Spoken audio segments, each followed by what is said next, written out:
Potrebbe aumentare la conta dei morti dell'ennesimo naufragio di migranti lungo la costa di Marinella di Selinunte a Castelvetrano e 5 corpi che il mare ha trasportato a riva stamane potrebbero aggiungersene almeno altri 15. Dalla testimonianza raccolta da uno dei superstiti infatti si è appreso che prima di arrivare a riva, dopo che l'imbarcazione si era parzialmente rovesciata facendo cadere in acqua molti dei compagni, ha visto almeno 15 corpi galleggiare. I morti recuperati stamane sono ragazzini di 16-17 anni. Le salme sono state trasportate alla camera mortuaria di Castelvetrano, presente il medico legale Tommaso Lipari.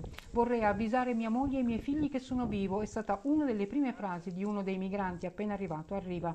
Tra le altre testimonianze anche quella di un quindicenne che grazie ad alcune persone è riuscito nella notte ad avvisare il padre che era sopravvissuto allo sbarco. Il ragazzino avrebbe raccontato che addirittura uno scafista con l'imbarcazione sarebbe andato addosso ai compagni finiti in mare per più minorenni. Un altro superstite ha camminato per 2 chilometri prima di raggiungere un ristorante di Marinella di Selinunte. Qui ha raccontato al titolare quanto era avvenuto in mare. Giuseppe Rizzuto, gestore del ristorante sul mare La Pineta, ha raccolto la testimonianza del giovane e nel frattempo ha allertato le forze dell'ordine. Rizzuto, a chi si è fermato e non è scappato, ha dato anche da mangiare. A bordo del vecchio peschereccio partito giovedì mattina alle 4 da Madia in Tunisia, che poi si è arenato nei pressi della foce del fiume Belice, c'erano una 60ina di persone, tra cui anche 2 ragazze. Fino a questo momento sono 35 i migranti fermati dalle forze dell'ordine. All'appello ne mancano una ventina. Gli agenti della polizia scientifica sono saliti a bordo dell'imbarcazione tunisina naufragata per recuperare il timone. Col supporto dei vigili del fuoco nelle cabine di comando hanno tranciato il timone e lo hanno posto sotto sequestro per i rilievi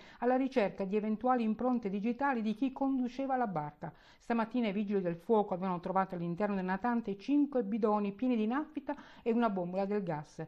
Da stamane poi il tratto di mare dove potrebbe essere avvenuto il naufragio viene battuto da motovedette della Guardia Costiera e della Guardia di Finanza. Difficile però poter pensare di trovare dei superstiti, viste le avverse condizioni del mare e visto che le temperature sono calate notevolmente. Alcuni migranti hanno potuto lasciare questo centro solo grazie alle decisioni dei giudici che non ne hanno convalidato il trattenimento, mettendo in discussione il decreto Cutro. Mentre sul caso Apostolico e quello di altri colleghi penne un ricorso presentato dal governo, oggi di fronte al CPR di Pozzallo scendono in campo la CGIL e pezzi della società civile per chiedere nuove politiche sull'immigrazione. Rinchiudere decine e decine, centinaia e centinaia di persone in un luogo, tra l'altro isolato, questo non soltanto è la negazione dei diritti, ma soprattutto va contro quello che dovrebbe essere la nuova politica dell'immigrazione, in cui non c'è soltanto l'accoglienza, ma dovrebbe puntare sempre di più verso una politica di integrazione, perché senza una politica di integrazione difficilmente si può dare una risposta dignitosa a un fenomeno che ormai è un fenomeno epocale. Sono strutture detentive a tutti gli effetti e non hanno neanche le garanzie come avviene ad esempio nelle carceri, non c'è un magistrato di sorveglianza, non c'è una possibilità di ribadire i diritti che la Costituzione garantisce. Quindi quello che noi diciamo è superare questo modello, lavorare per un'accoglienza che tenga conto delle condizioni delle persone e soprattutto eliminare i CPR dal nostro ordinamento.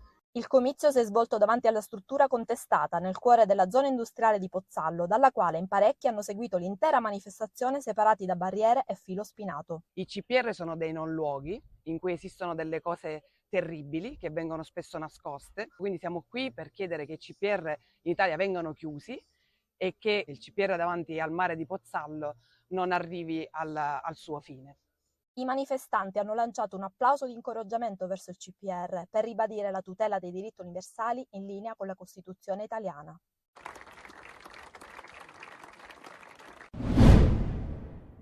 Per noi è una calamità a tutti gli effetti, cioè da paragonare alle calamità subite, non lo so, nell'ambito dell'agricoltura. Non è di certo di buon umore questo commerciante di abbigliamento che, come altri colleghi, lamenta perdite anche del 50%. Tutta colpa di un'estate prolungata che ovviamente non invoglia ad acquistare capi invernali, nella fattispecie giubbotti e cappotti. No, non entro, c'è troppo caldo ancora. Fino a gennaio possiamo aspettare per me. Ma ti viene voglia di andare al negozio a provarti un giubbotto? No, perché in questo momento sto una crema. Poi quando ci sarà più freddo forse mi andrò a comprare il giubbotto.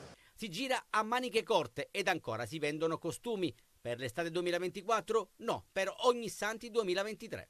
Ci sono stati dei colleghi che hanno tirato fuori i costumi al 70%, cosa assolutamente atipica, quindi rinviano tutto, rinviano anche l'investimento fatto sul programmato invernale. Taormina, Capodorlando, Scala dei Turchi, chi può fa un salto alla playa. Del resto le temperature, che nelle ore di punta superano i 27 gradi, consentono un ampio ventaglio di soluzioni. Se da un lato gli amanti della tintarella gongolano, una categoria di negozianti non fa certo salti di gioia, tanto che Fismo Confesercenti ha chiesto lo spostamento dei saldi invernali alla prima settimana di febbraio per avere tempo sufficiente a recuperare le vendite perdute. È la soluzione? Ma no, perché di fatto con i saldi teoricamente dovresti realizzare l'invenduto.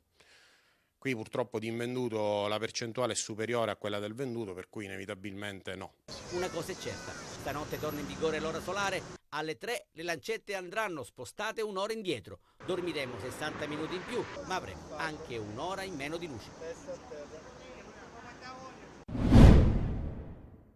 Prodotti ribassati e prezzi bloccati dall'1 ottobre al 31 dicembre. Il governo ha lanciato il trimestre anti-inflazione, un'iniziativa per aiutare famiglie e consumatori contro i pesanti rincari degli ultimi 12 mesi. A distanza di quasi un mese sono ancora in tanti però a non essersi accorti della differenza col passato. Tu non hai visto sconti? No, non ho visto. Non lo sai cos'è il carrello tricolore? No, sono sincero. Bene o male qualcosa sì c'è di scontato, ma non tanta differenza rispetto a quello che dicevano assolutamente e che dicono. L'esecutivo ha siglato accordi con diversi supermercati e catene di distribuzione per ridurre i costi dei beni di prima necessità. Questo permette al consumatore di scegliere l'attività aderente e fare la spesa selezionando i prodotti contrassegnati dal simbolo di un carrello tricolore. Ma ancora tanti confondono le offerte interne al supermercato con l'iniziativa governativa. Qui vediamo tutta una serie di prodotti scontati e qui c'è il simbolo appunto del trimestre anti-inflazione. A fianco ci sono le offerte del supermercato che invece sono un'altra cosa. Per alcuni il risparmio è inferiore alle aspettative e c'è già chi teme per il futuro. Io non ho visto niente, però comunque ho visto che è poco, a livello di 10-15 centesimi. Ma a me mi pare una presa in giro, io dico la verità, che ci posso fare? Perché dopo 3 mesi queste tornano a essere peggio di prima. Per risparmiare sulla spesa c'è chi si affida al buon vecchio metodo di confrontare le offerte sui volantini e recarsi là dove il prodotto è più conveniente. Anton Pfeiffer è un pensionato tedesco settantenne, piuttosto intraprendente, con un sogno nel cassetto: andare in Sicilia, raggiungere Agrigento per visitare la Valle dei Templi. Fino a qui nulla di impossibile per l'ex manager di Monaco di Baviera, ma se il viaggio è fatto a piedi e in compagnia di 2 asinelle, Bella e la figlia Donna, allora la lunga trasferta diventa surreale, ma allo stesso tempo intrigante e affascinante. Dopo un lunghissimo viaggio, Anton ha coronato il suo sogno, perché nella tarda mattinata è arrivato in compagnia degli asini e di una coppia di amici tedeschi nei pressi del Tempio di Giunone, tra lo stupore e l'ammirazione dei tanti turisti presenti nella Valle dei Templi. Io lascio gli asini qui per 3 mesi in questa masseria Asinelli. Io ritorno con Eero a mia famiglia e in febbraio io ritorno e andare a piedi, ritorno, a macchina, ritorno, io non lo so. Anton e i suoi asini hanno viaggiato per circa 20 km al giorno, in totale relax, senza fretta e senza imposizioni. Anton ha dormito in tenda, mangiato tanti panini e fatto alcune tappe in hotel, soprattutto per darsi una rinfrescata. Il desiderio dell'ex manager però si è dovuto scontrare con i divieti imposti dai vertici del parco. Ai 2 asini infatti è stato vietato l'ingresso e la passeggiata nella Valle dei Templi. Anton ha preso con filosofia il diniego. Sì, va bene per me. Io lascio qui in un albero per 1 o 2 ore, andare con i miei amici a Templi e ritorno e va bene. Il simpatico avventuriero ha dunque sistemato gli asini nel posteggio riservato alle auto e ai camper, pagato il biglietto d'ingresso e ammirato da vicino la Valle dei Templi.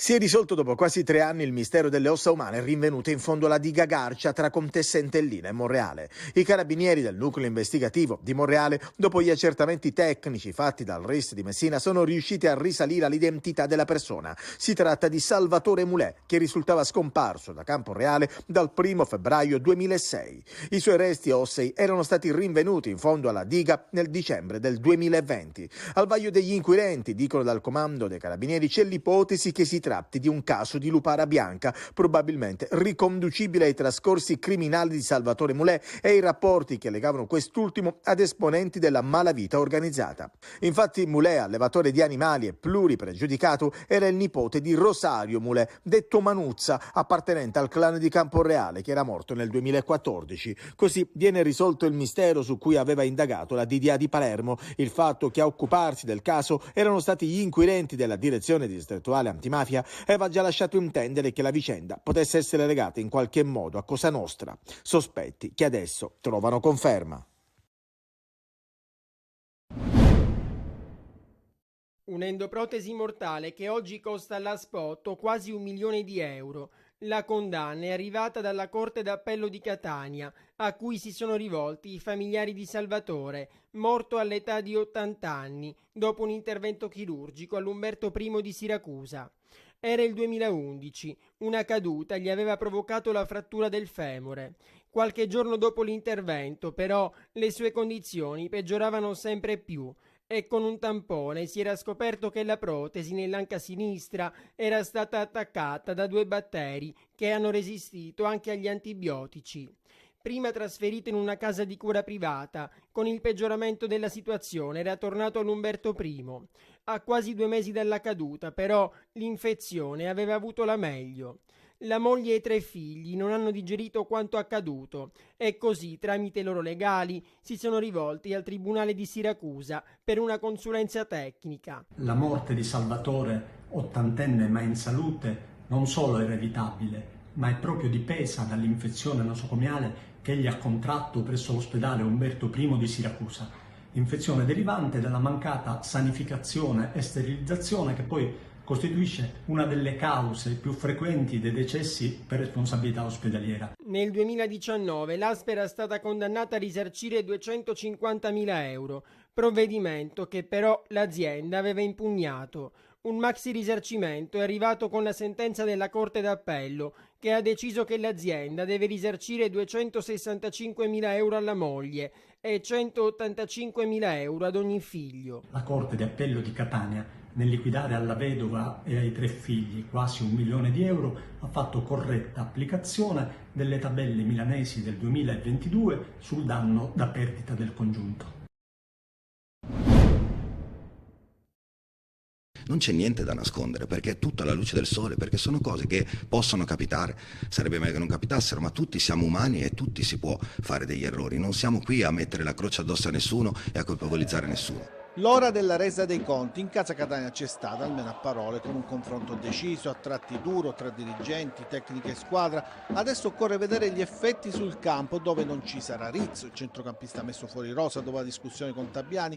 Ecco, l'allenatore rossazzurro si gioca tanto, domani contro l'Avellino probabilmente si gioca tutto. La società vuole capire se il tecnico ha ancora l'appoggio della squadra oppure se è considerato un corpo estraneo da espellere. Penso che sia irrispettoso dire che i giocatori vadano in campo apposta perché si manca di rispetto a loro. Penso che sia rispettoso nella mia figura a livello umano, non si parla di calcio. Allora il diritto di critica è giusto e noi facciamo un mestiere che dobbiamo essere abituati.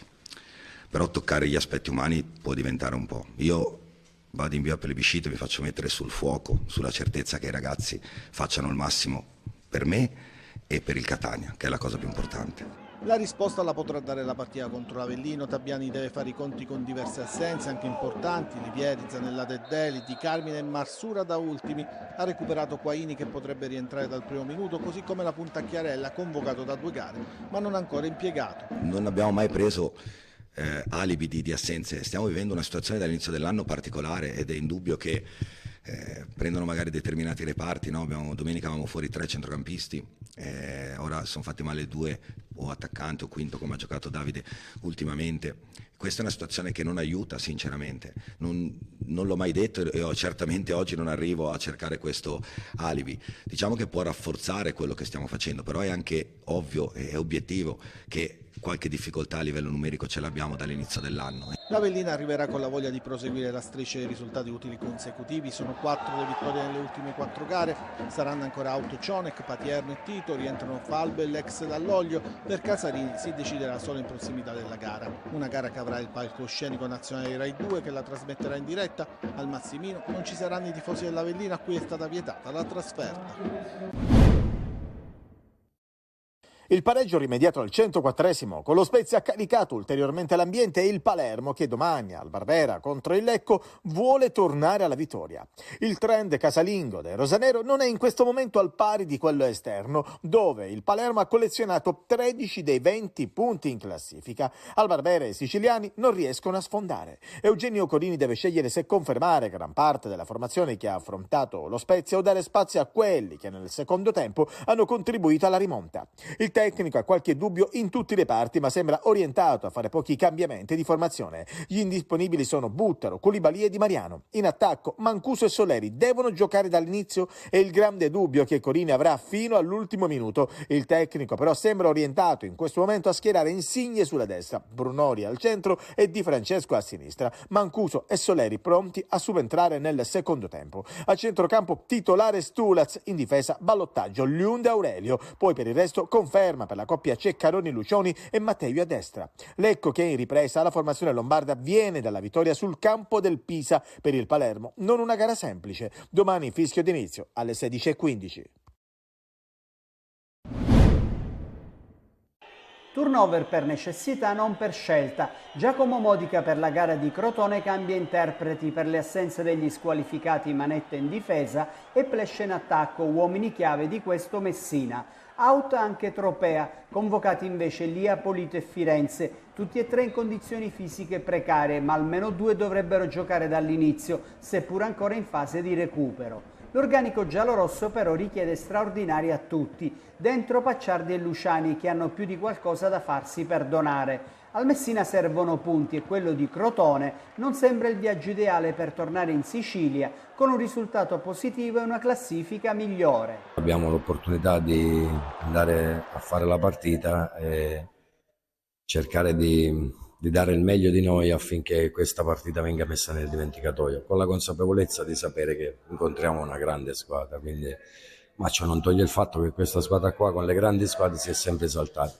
Vediamo, si gioca, si parte da 0-0, vediamo quello che succede. A prescindere da quello che è il risultato, per me conta di più trovare la squadra, trovare una bellissima prestazione e prendere sempre coscienza e consapevolezza magari che quello che abbiamo fatto 2 giorni fa è stata una partita scellerata, che abbiamo sbagliato la partita e che possiamo dire la nostra in questo percorso, in questo campionato, perché ci sono tutti gli strumenti e gli ingredienti per poter fare bene. Calendario terribile. Nelle prossime 6 giornate il Messina affronterà 6 delle prime 8 in classifica. Si comincia a Lecce Scida.